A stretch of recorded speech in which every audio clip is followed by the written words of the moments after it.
세상에서 누가 하는 일이 가장 어려운 일일까요? 내가 하는 일이 세상에서 가장 어려운 일입니다. 세상에서 가장 무서운 질병, 누가 앓고 있는 병이 가장 무서운 병일까? 내가 앓고 있는 병입니다.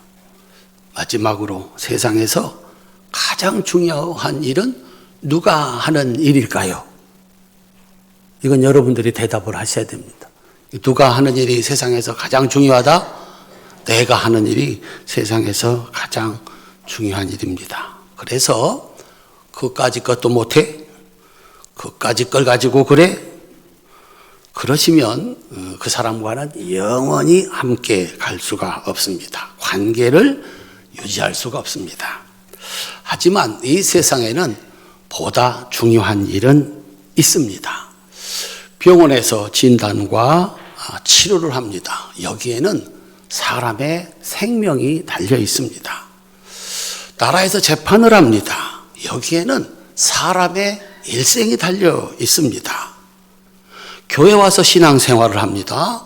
여기에는 세상에는 축복과 저주, 죽으면 천국과 지옥이 달려 있습니다. 그래서 이 세 가지를 3대 전문 직업 그렇게 얘기를 합니다.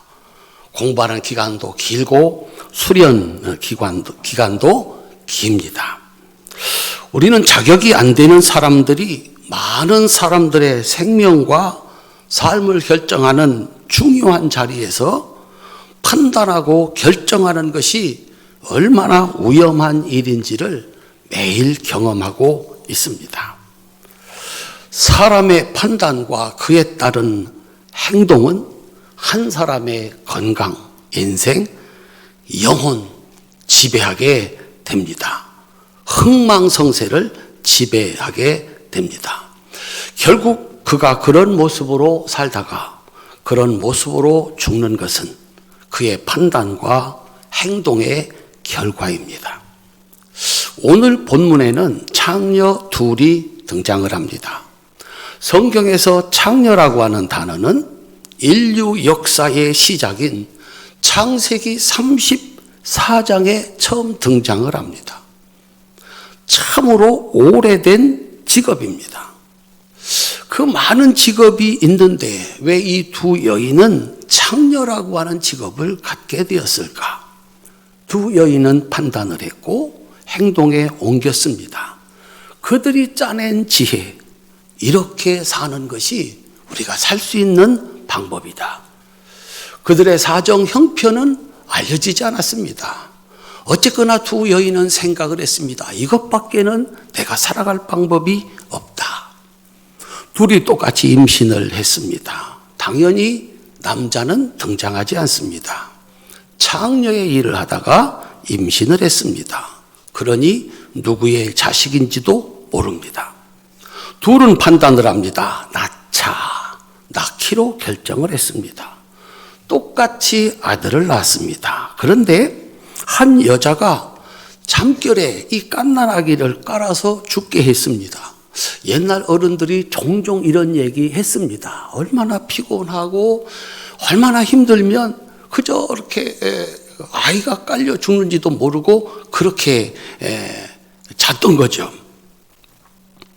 문제는 여기서부터 시작이 됐습니다. 그녀는 판단을 했고 행동을 했습니다. 동료 여자의 아들과 바꿔쳤습니다. 그리고 산자는 내 아들이요 죽은 것은 내 아들이라고 주장하기를 시작했습니다. 잠에서 깬 여자가 정신을 차렸습니다. 죽은 것은 내 아들이 아니다. 단서는 18절입니다. 내가 해산한 지 사흘 만에 이 여자도 해산하고 3일 된 아이와 오늘 태어난 아이의 차이는 분명합니다. 아마 우리 아기를 낳으신 여자분들은 알 겁니다. 갓 태어난 아이하고 3일 된 아이, 죽은 것은 내 아들이 아니다. 분명했습니다. 그런데 본 사람이 없습니다. 이 사실을 입증할 증거가 없습니다. 판단의 단서는 두 창녀의 말뿐입니다. 자신의 아들을 죽인 여자가 맹렬하게 자신의 옳음을 주장합니다. 자신의 잘못을 동료에게 뒤집어 씌웁니다. 왜 이럴까? 어쩌면 그것은 그녀가 지금까지 살아오면서 살아온 삶의 지혜, 삶의 방식이었는지도 모릅니다. 산자의 엄마는 당연히 물러설 수가 없습니다. 그녀 또한 진실을 지키기 위하여 그야말로 목숨을 걸고서 자신의 옳음을 주장합니다. 이 재판이 어려운 것은 증인이 없다, 증거가 없다.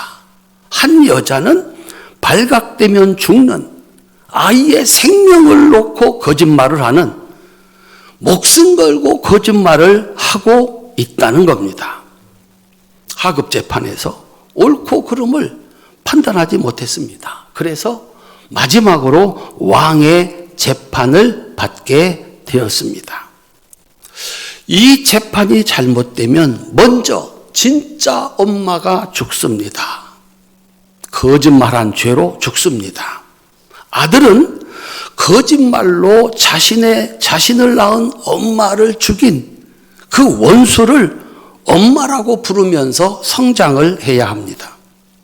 솔로몬 왕은 재판을 잘못해서 선과 악을 뒤바뀌게 한 어리석은 왕이 됩니다. 솔로몬은 이것을 알았습니다.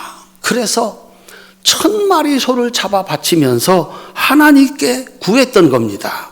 부귀영화도 아니고 오래 사는 것도 아니고 원수를 이기는 승리도 아니고 선악을 구분할 줄 아는 지혜를 하나님께 구했습니다. 부귀영화도 참 좋습니다.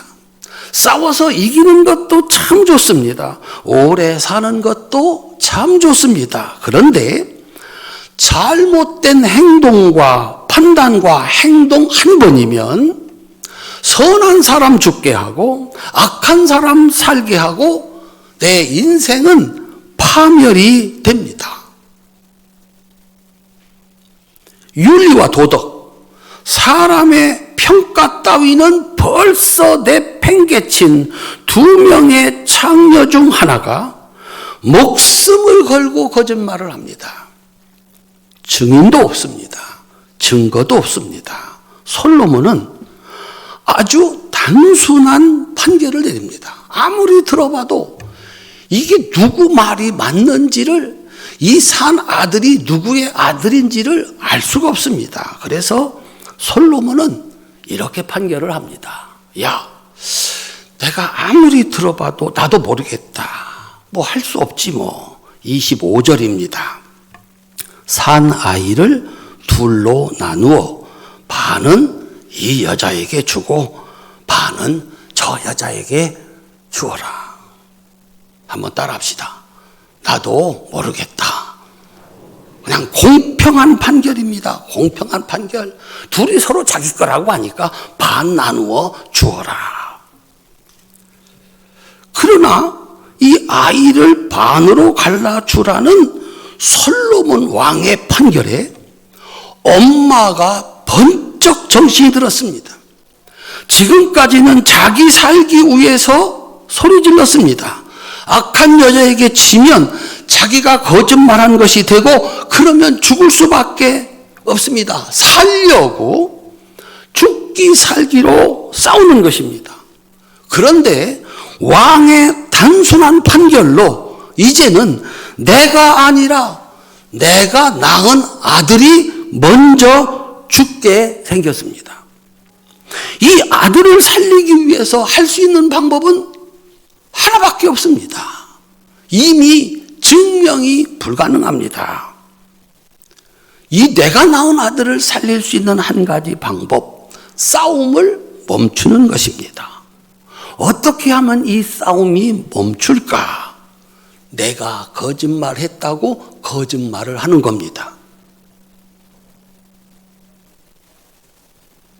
무슨 얘기인지 아시겠습니까? 한번 따라 하실까요? 내가 거짓말을 했다고 거짓말을 하는 것입니다.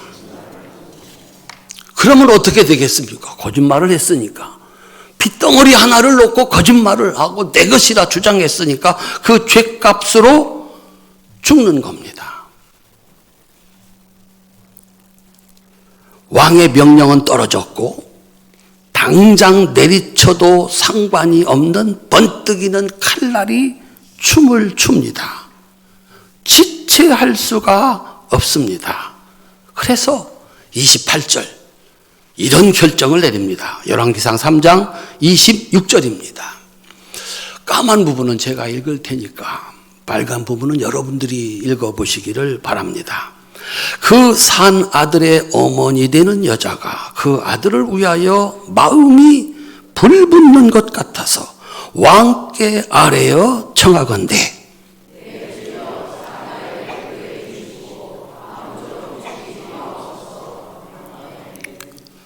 그렇게 하면은 그 정도밖에는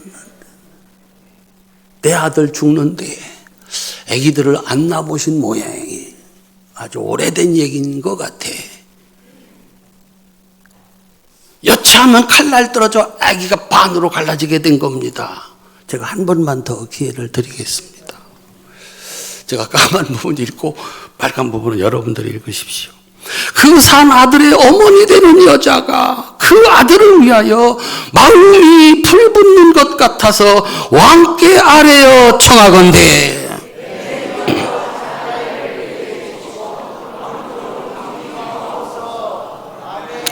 남자들은 안 됩니다.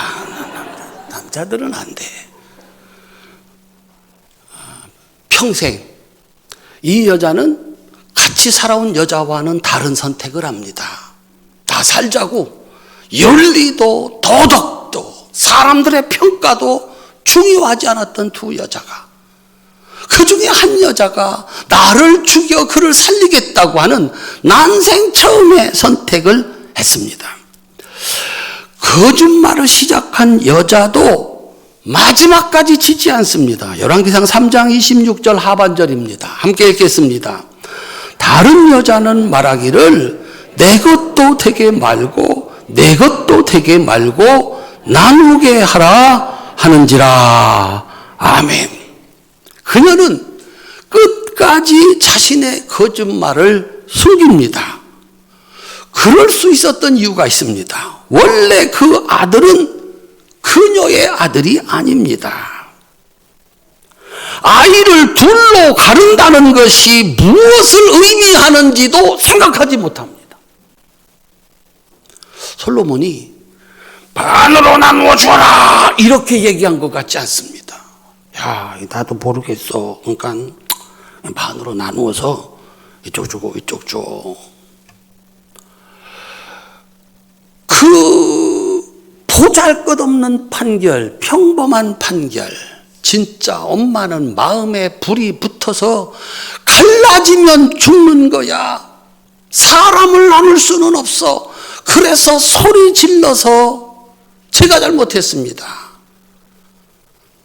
저를 죽이시고 아이를 살리십시오. 그런데 이 거짓말로 시작해서 여기까지 온 여자는 반을 가른다는 것이 어린아이를 반을 가른다는 것이 무엇을 의미하는지조차도 생각하지 않고 있다라고 하는 겁니다. 우리는 이 여자의 행동을 설명하기가 참 어렵습니다. 이 설교 제가 한두 번 하는 게 아닙니다. 도대체 이 여자 왜 이러느냐 이게. 우리 똑똑한 성도님들이 한번 설명을 좀 한번 해보시죠. 아들이 죽었습니다. 내가 낳은 아들이 죽었습니다. 엄마가 먼저 해야 할 일은 슬퍼하는 일입니다. 그런데 그녀는 죽은 아들을 버립니다. 그리고 남의 아들을 빼앗아옵니다. 아니, 남의 아들을 데려다가 무엇을 하려고 하는 건가? 그리고 세상으로부터 인정받지 못하는 창녀라는 일, 같은 비난을 받고 갖고 함께 일했습니다. 어쩌다가 함께 임신을 했고 그 임신과 출산의 고통을 함께 나눈 어쩌면 세상에서 유일한 동료요 친구입니다. 그런데 그에게 잘못을 뒤집어 씌워 그녀를 아들을 놓고 거짓말하는 죽음 마땅한 죄인으로 만들고 그의 아들마저 죽이려고 하고 있습니다. 그 아들마저 죽이라고 악을 쓰고 있습니다. 여기서 질문을 합니다. 도대체 그녀가 얻을 수 있는 것이 무엇인가? 그녀는 왜 이런 일을 하는 것인가? 아무리 들여다보고 연구를 해도 어떤 근거도 없습니다. 설명할 수가 없습니다. 그런데 한 가지 정의는 내릴 수 있습니다. 한번 따라합시다. 이것이 악인이 하는 일이다. 악인은 생각이 없습니다. 이유도 없습니다. 그냥 악한 일을 하는 겁니다. 오늘 또 수많은 이런 악한 창녀들을 우리는 어렵지 않게 만날 수 있습니다. 그들이 왜 그렇게 말하고 행동하는지 아무리 생각을 해도 설명할 길이 없습니다. 한 회사에서 먹고 사는 사람들입니다. 그런데 서로 더 달라고 나뉘어 싸웁니다. 언제까지 싸우나? 간단하게 회사가 망할 때까지 싸웁니다.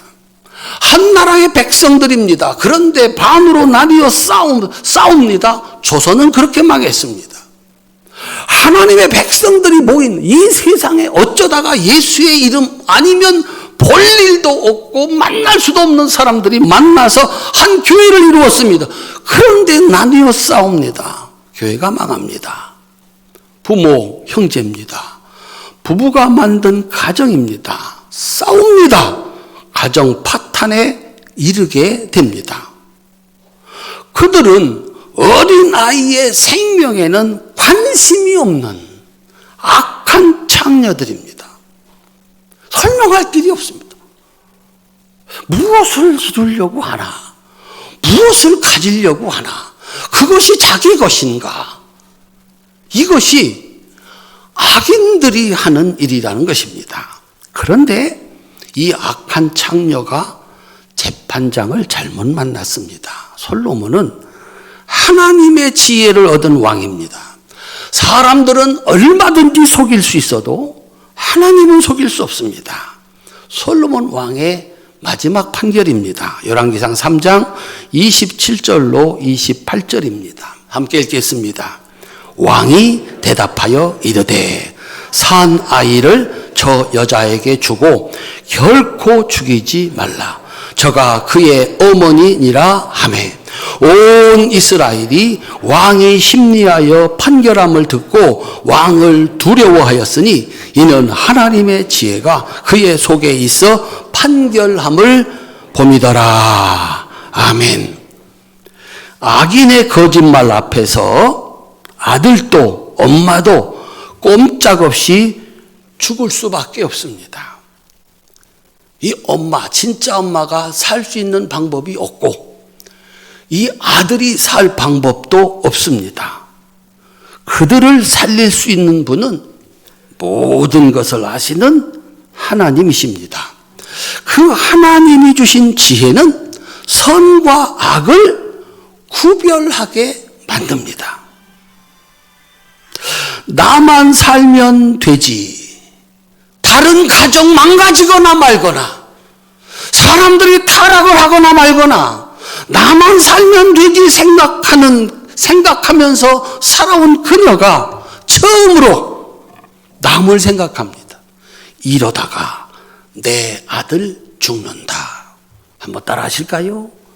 이렇게 하다가 내 아들 죽는다. 그녀의 마지막 지혜는 내가 죽어야 아들이 산다 였습니다. 여기서 다른 방법은 없다.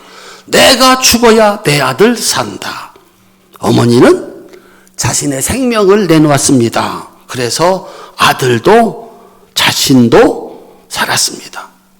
우리 사랑하는 성도님들, 우리 살아가다가 다투지 않을 수가 없습니다. 싸우지 않을 수가 없습니다. 무엇 때문에 싸울까요? 내가 맞고 그가 틀렸기 때문입니다. 그래서 싸웁니다. 그런데 더 싸우면 내 아들이 죽습니다. 내 가정이 깨집니다. 내 회사가 깨집니다. 우리 교회가 어지러워집니다. 국가가 망합니다. 그럴 때는 어떻게 해야 하겠습니까? 싸움을 멈추셔야 됩니다. 누가? 내가 져야 합니다. 그것이 죽는 일이라 하더라도 내가 포기해야 됩니다. 그러면 그곳에는 살리는 하나님의 위대한 역사가 일어나게 되어 있습니다. 따라합시다. 나는 하나님을 믿습니다. 우리 교회 살리려고, 우리 회사 살리려고, 우리 가정 살리려고, 우리 부부 끝까지 가려고 내가 포기하고, 십자가를 진다는 것은요, 지고 간다는 게 아닙니다. 지고 가서 죽는다는 겁니다. 내 욕심을 포기하는 것이고 내 생각을 버리는 것입니다. 그리고서 하나님 말씀을 따라가는 겁니다. 하나님을 믿고 따라가는 겁니다. 그러면 하나님은 위대한 지혜로 그들을 다시 살려 부활의 영광을 주시는 줄로 믿으시기를 바랍니다. 세상 일이 다 중요하다고 그랬습니다. 그런데 해서는 안 되는 일도 있습니다. 사람을 창조하는 고귀한 남녀 간의 사랑을 자신의 이득과 쾌락을 위해서 사용하는 것은 지혜가 아닙니다. 하나님은 첫 번째 남자와 여자를 만드셨습니다. 만물의 암컷과 수컷을 만드셨습니다. 첫 번째 창조입니다. 두 번째부터는 암컷과 수컷이 남녀가 사랑해서 하나님의 형상을 가진 인간을 이 땅에 오게 한 겁니다. 이것이 남녀의 사랑입니다. 이건 거룩한 것이고 세상에는 없는 것입니다. 그런데 이것을 가지고 쾌락을 추구하고 이것을 가지고 돈벌이를 한다면 이건 지혜가 아닙니다. 하나님의 위대한 역사를 욕되게 하는 일입니다. 그래서 복이 아니라 저주를 받게 되어 있습니다.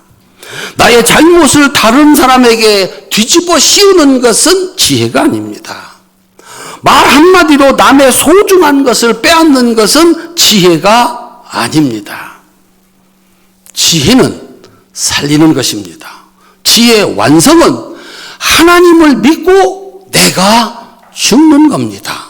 그러면 하나님은 나도 살리고 그도 살립니다.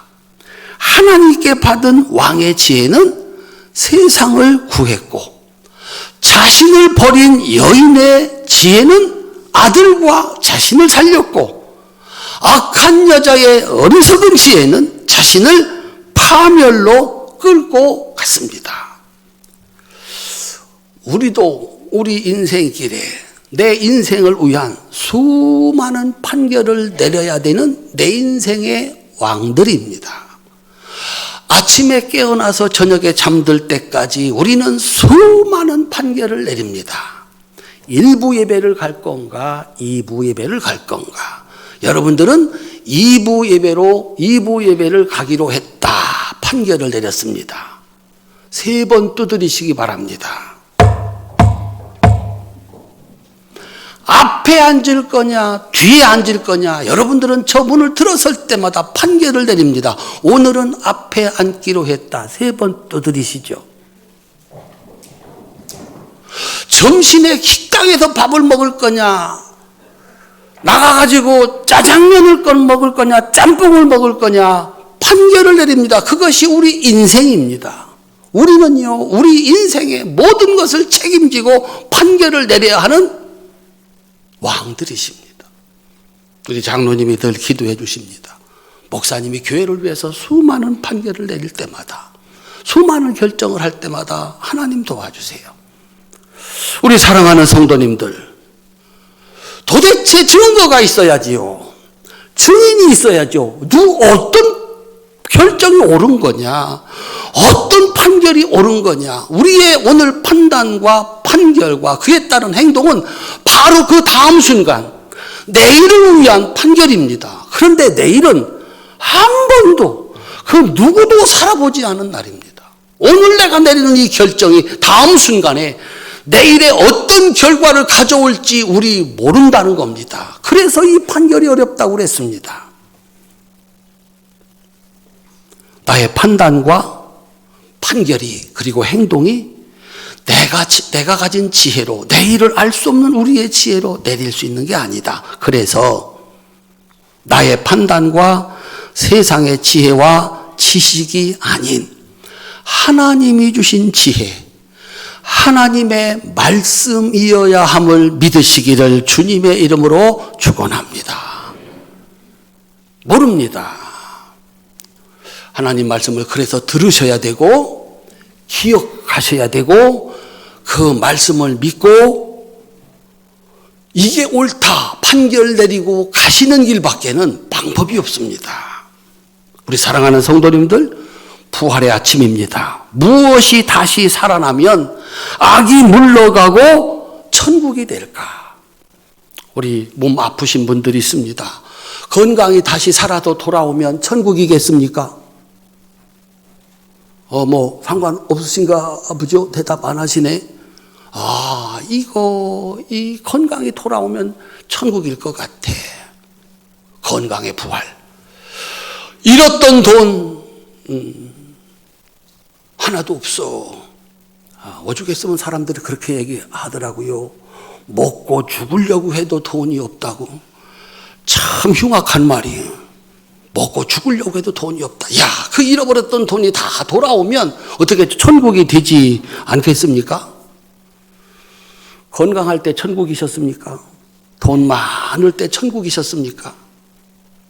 그 건강 가지고 자기는 아픈 날 오지 않을 것처럼 함부로 말하고 판단하고 돈이 없을 때 겸손했습니다. 그런데 돈 생기니까 내가 돈을 이렇게 주니까 돈 주는 것 때문에 굽신굽신하는데 자기를 존경해서 그러는 줄 알고 한번 해보실랍니까? 10번 주고 20번 주고 10년 주고 20년 주고 어느 날 그만 주겠습니다. 고맙다고 할까요? 이럴 수가 있나라고 할까요?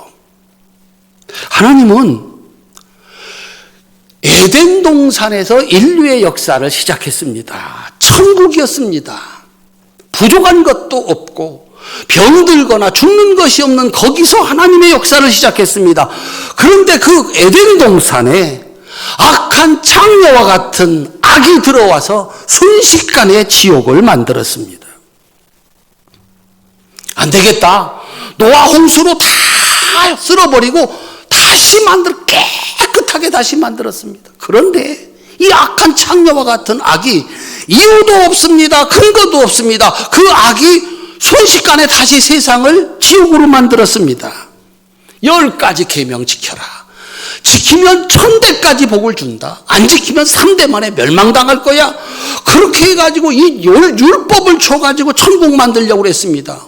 그랬더니 악한 창녀가 겉으로는 예배드리는 척하고 신앙생활하는 척하고 시장 어귀에서 기도하는 사람으로 나 기도하는 사람이야. 헌금 많은 사람들 앞에서 드리는 것으로 나 헌금하는 사람이야. 겉모양만 하나님을 섬기고 마음에는 하나님이 없는 역시 지옥을 만들었습니다. 선지자들 보냈습니다. 기적을 보여주고 능력을 보여주고 그분들 말만 따라가면 천국이다. 자기들의 요구를 들어주지 않으면 그 선지자들을 죽였습니다. 그래서 또 지옥을 만들었습니다. 마지막으로 예수님 보내서 그 사랑과 그 능력을 보여주셨습니다. 그러면 천국 이루어져야 되지 않겠습니까? 악한 창녀들은 이유가 없습니다. 도대체 뭘 얻고자 하는지 설명할 길도 없습니다. 그 예수를 죽여버렸습니다. 하나님은 하나님의 자녀들을 설명할 수 없는 창녀의 악으로부터 구해내지 못했습니다.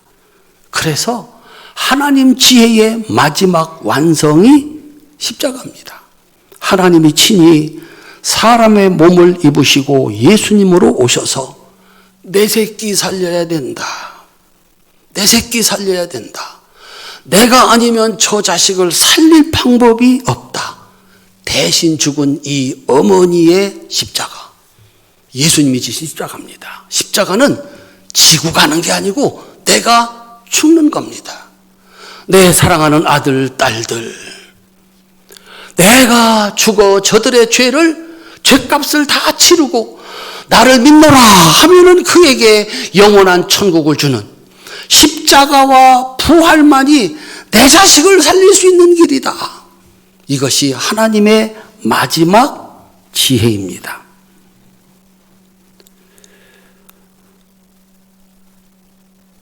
부활절입니다.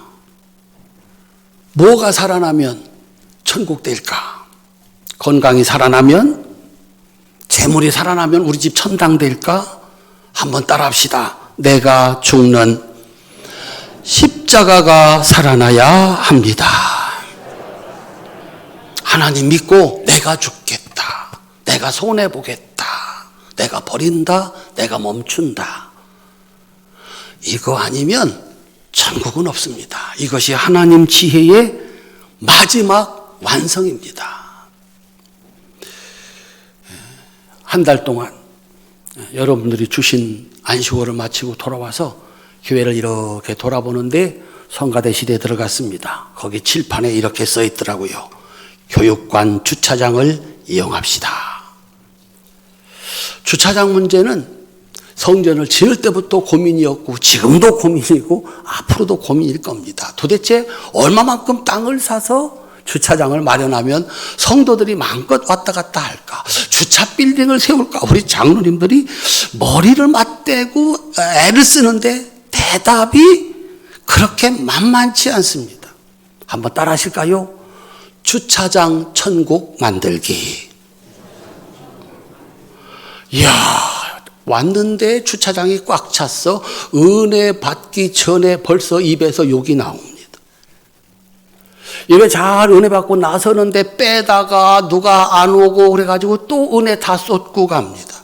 어떻게 하면 주차장을 천국 만들 수 있을까? 그래서 우리 성가대원들이 저쪽에 주차장, 교육관 주차장에다가 주차하면 나중에 오는 사람들이 편하게 하지 않으니까 마음이 짠했습니다. 아주 간단하게 주차장을 천국 만드는 방법이 있습니다. 여러분들이 차를 가지고 오지 않는 겁니다. 택시 불러서 김해 활천교회 갑시다. 폼나지 않습니까? 예배 끝나고 또 부릅니다. 갑시다. 그래가지고 주일날은 저 앞에 택시들로 가득한 겁니다. 에이, 목사님, 저 혼자 그런다고 해서 주차장이 천국 되겠습니까? 안 됩니다. 자기만 손해보는 겁니다. 그런데 중요한 것은 내 마음에는 천국이 있습니다. 그게 어렵다. 그러시면 요 앞에 마트가 있습니다. 마트에 주차비가 있는데 30분에 1,000원, 1시간에 2,000원입니다. 2시간을 갖다가 받쳐놓고 나가면 갈 때 또 거기서 뭐 하나 사갖고 가면 마트 사장님은 김해 활천교회 때문에 삽니다. 그것도 좀 번거롭다 그러시면 교회 옆에다가 세컨하우스 하나를 사시기를 바랍니다.